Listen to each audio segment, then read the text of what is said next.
In this video, I'll show you how to set up a Kanban board in Jira. First, open your web browser and sign into your Jira account. From your dashboard, create a new project or open an existing one where you want to use a Kanban workflow. Next, if you're creating a new project, choose the Kanban project template. If you're working with an existing project, create a new board by selecting Create Board, then choose Kanban board and link it to your project. Now, open the board settings and customize your workflow.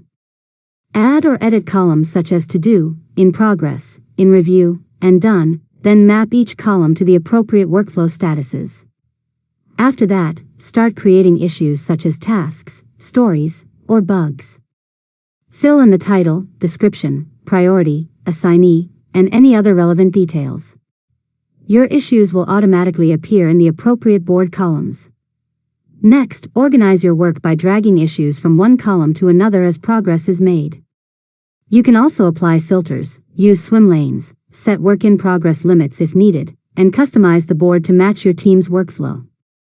Finally, invite your team members to the project and begin managing your work from the Kanban board. Continue updating issues as they move through each stage so everyone can track progress in real time. And that's it. You've successfully learned how to set up a Kanban board in Jira. If you found this tutorial helpful, make sure to subscribe to Learn Mode Lab for more tutorials.